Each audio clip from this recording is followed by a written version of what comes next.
Alors, bonjour à tous. Merci de venir participer à cette table ronde sur le gaspillage alimentaire, qui est un sujet qui tient beaucoup à cœur à la Fondation Good Planet, qu'on relaie beaucoup sur notre programme La solution dans l'assiette.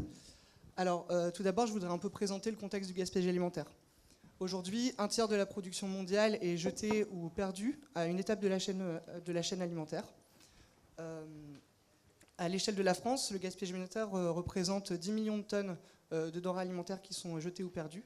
Il faut savoir qu'en fait, si on prend les différentes étapes de la chaîne alimentaire, 33% revient aux consommateurs qui gaspillent le plus en fait, au final, alors qu'on pourrait penser à la grande distribution par exemple, qui elle ne gaspille que 15% du total en France. Et enfin, on a les étapes de la transformation qui gaspillent 21% du total gaspillé et de la production à 32%. Le gaspillage alimentaire, il pose des questions diverses. Une question éthique. On gaspille énormément de denrées alimentaires alors que dans le monde, une grande partie de la population souffre de malnutrition et n'a pas accès à une alimentation satisfaisante. Une question économique également, puisque selon l'ADEME, le gaspillage alimentaire est chiffré, enfin le coût du gaspillage alimentaire est chiffré à environ 15 milliards d'euros. Et enfin, on a une question aussi environnementale, puisque tout ce qui est produit a été produit et a donc généré des gaz à effet de serre, des émissions de gaz à effet de serre. L'ADEME estime également que le gaspillage alimentaire représente environ 16 millions de tonnes équivalent CO2 libérées dans l'atmosphère chaque année en France.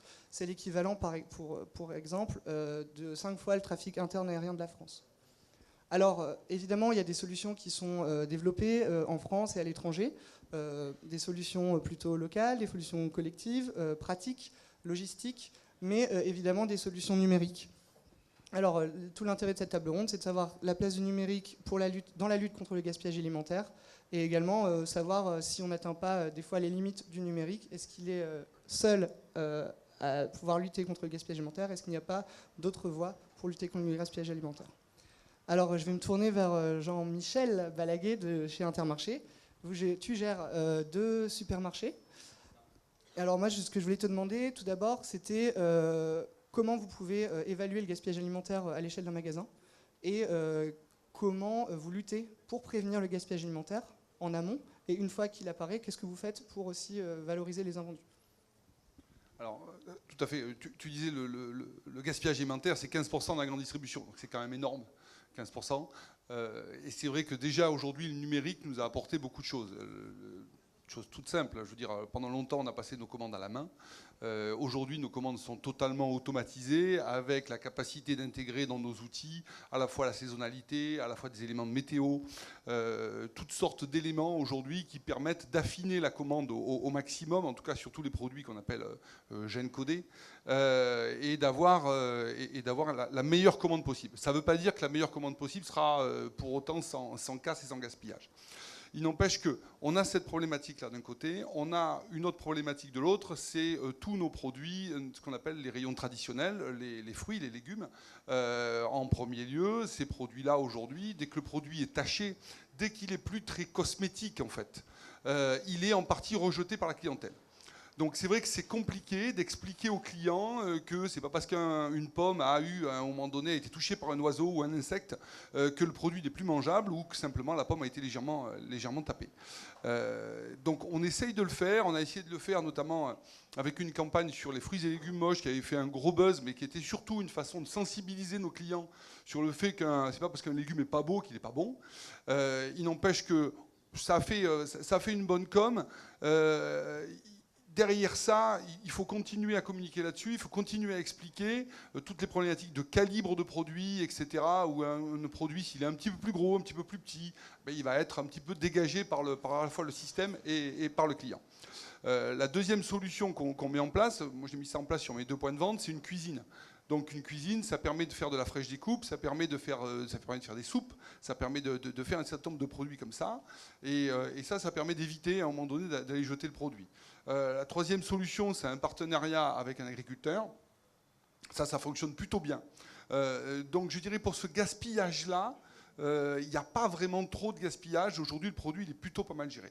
La problématique après, de l'autre côté, elle va être sur les produits à date. Alors, sur les produits à date, on a tendance à beaucoup parler des produits à date en pensant aux produits qu'on a périmés dans le point de vente. il serait quand même intéressant, alors bon, c'est un peu provoque de ma part, mais de se poser la question pourquoi un yaourt qui part à la Guadeloupe prend 15 jours de plus qu'un yaourt qui reste en France. À un moment donné, c'est quand même le même yaourt qui est sorti de la même chaîne, mais il a 15 jours de mieux. Aujourd'hui, la grande distribution est tenue de jeter les œufs 7 jours avant leur date.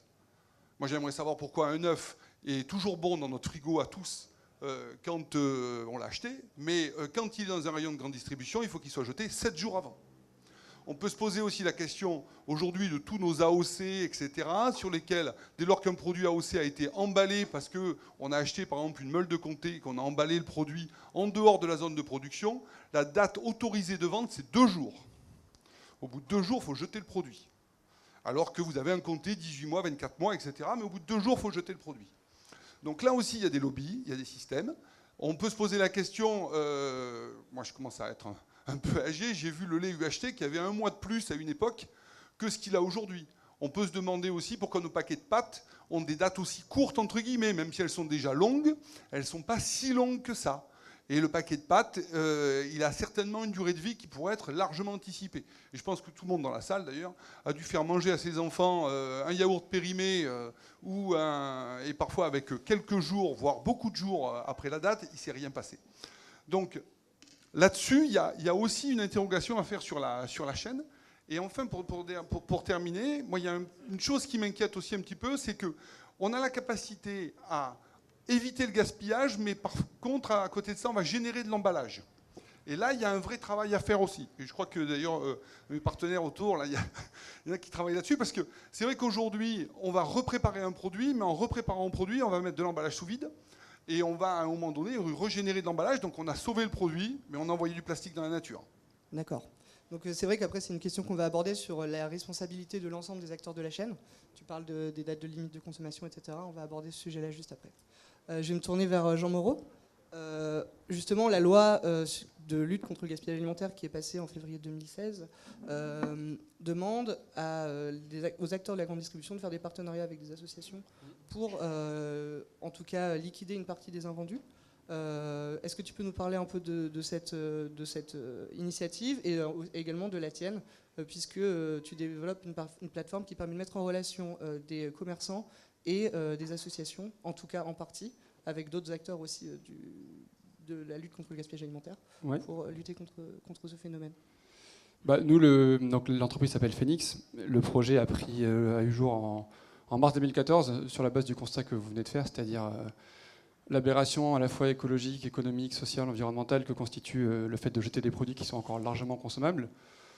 Donc nous, on s'est dit qu'on marchait sur la tête et on s'est dit qu'il était temps de remettre un peu de bon sens au cœur du système. Et donc on a créé quelque chose qui est assez simple.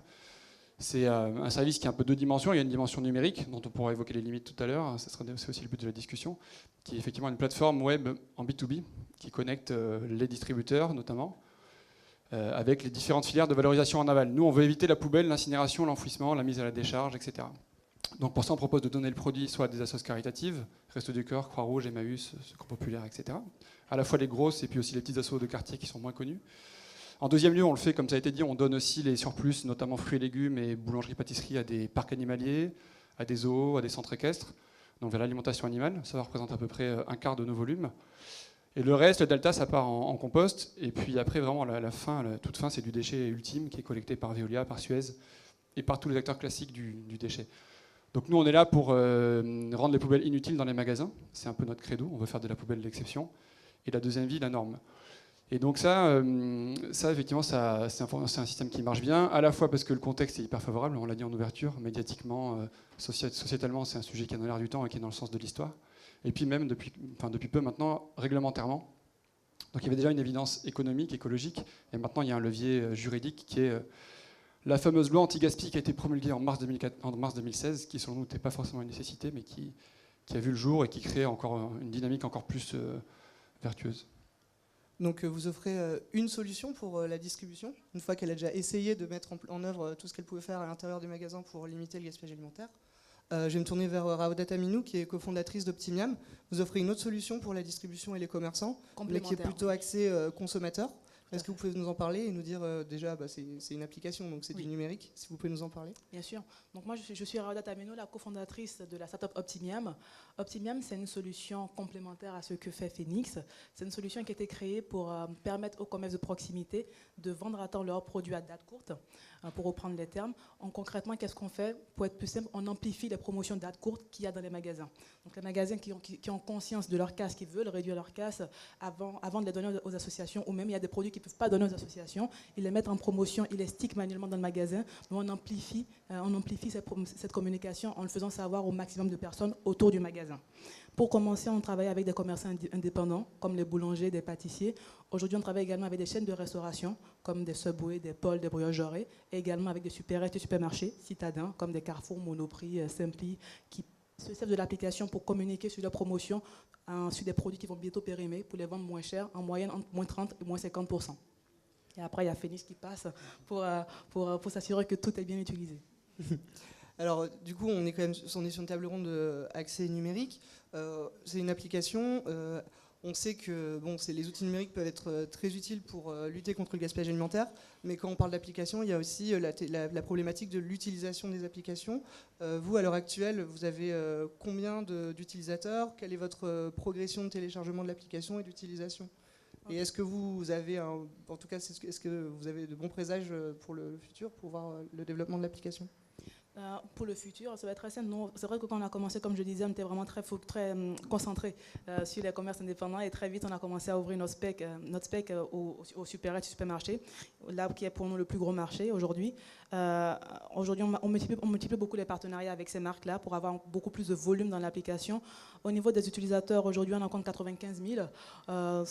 Sans faire de la communication, on est autour d'une acquisition d'environ entre 6 000 et 10 000 par mois utilisateurs sur l'application qu'on arrive à acquérir avec notre budget startup. Donc ça montre, comme disait justement Jean, que le sujet est porteur, qu'une fois qu'on entend parler du concept, ça fait sens, on prend l'application. Maintenant, le plus gros problème, c'est quand on lance l'application, il faut avoir de l'offre à l'intérieur. Donc pour avoir de l'offre, il faut qu'on signe des partenariats avec des acteurs. Donc c'est notre plus gros souci aujourd'hui, le maillage en termes d'offres.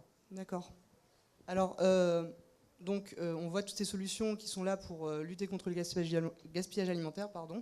Une question qu'on peut se poser, c'est est-ce que ces solutions sont suffisantes? C'est-à-dire, est-ce qu'il ne faut pas aussi faire évoluer les mentalités, les comportements de consommation? Du coup, je vais me tourner vers Aude Camus, qui est la cofondatrice de Nu Naturellement Urbain. Vous êtes partie de l'expérience du vrac pour offrir, qui d'ailleurs règle aussi une des problématiques du gaspillage alimentaire, puisque le gaspillage alimentaire génère aussi du déchet. Il faut savoir qu'un Français jette en moyenne 8 kilos de déchets encore emballés par an. Donc encore emballés, c'est-à-dire qu'il va aussi générer du déchet plastique ou d'emballage alimentaire. Et de toute façon, Jean-Michel, tu en parlais tout à l'heure. Donc est-ce que tu peux nous présenter ton initiative et peut-être le constat duquel tu es partie? Ok. Donc, bonjour à tous, Aude Camus, donc, je suis cofondatrice de Nu. Donc, Nu, c'est une solution déjeuner connecté en entreprise via un frigo. Donc, en fait, c'est un frigo connecté dans lequel on trouve des plats cuisinés faits par les restaurateurs qu'on a sélectionnés et qui cuisinent selon notre charte, c'est-à-dire des produits frais, mais surtout dans des contenants consignés. Donc, le retour à la consigne, donc la lutte contre les emballages, notamment du midi, où, sans vous faire un cours environnemental, le temps de durée de vie d'un emballage entre la pasta box qu'on va chercher à Monop et celui où on le met à la poubelle est vraiment très court. Et Pardon à tous. Et donc, en fait, c'est un frigo donc intelligent, numérique. On ouvre le frigo avec une application, l'application Nu. Les étagères détectent exactement ce qu'on a pris. Et c'est un paiement cashless, c'est-à-dire que dès qu'on ferme le frigo, on est débité. Ça prend en compte aussi ses tickets resto. Voilà. Donc, on récupère, on mange, on récupère les contenants qui sont placés à côté du frigo et avec nos partenaires logisticiens à vélo, ces contenants repartent en station de lavage ou chez nos restaurateurs qui lavent. Et ainsi, on travaille donc en économie circulaire. Donc, il y a non seulement du zéro déchet au niveau de l'emballage et du contenant, et il y a aussi une optimisation du gaspillage alimentaire, puisque ces étagères connectées nous permettent de savoir à l'instant T exactement ce qu'il reste, d'avoir une indication du flux client et donc de minimiser en fait les pertes, sachant qu'on est vraiment dans une problématique très contraignante avec une DLC qui est très courte sur des produits frais et le retour à la consigne qui est quand même très compliqué pour les gens. Et on a du coup développé le numérique pour lever aussi toutes les contraintes du vrac et du retour à la consigne. Et là, à l'heure actuelle, vous êtes en train de faire des tests de cette solution zéro déchet. Comment ça marche, les comportements, est-ce qu'il y a des freins à l'achat, est-ce que tu as des... Oui, donc on a lancé un premier frigo chez Make Sense, donc un incubateur, un think tank à Bastille. C'est très marrant. Alors déjà, c'est très marrant de voir qu'il y a un vrai flux sur le frigo parce que les gens recherchent vraiment des solutions déjeuner sympas et en plus zéro déchet. Par contre, une chose est très claire, si on ne lève pas les contraintes du zéro déchet, les gens sont quand même pas à même ils veulent faire des efforts, mais il faut que ça reste facile. Donc en fait, on travaille vraiment sur tout ce qui est ergonomie dans l'expérience d'achat. Donc c'est un vrai... Le numérique, c'est très bien, pour répondre peut-être à une des questions, le numérique, c'est très bien, mais clairement, c'est pas suffisant. Il faut vraiment changer le comportement des gens. L'éveil des consciences, c'est important et ça se fait petit à petit. Justement, j'allais un peu essayer de conclure en vous posant à tous une question ouverte. C'est, selon vous, quelle est la chose la plus importante pour lutter contre le gaspillage alimentaire à l'heure actuelle ? Chacun peut prendre la parole comme il le souhaite.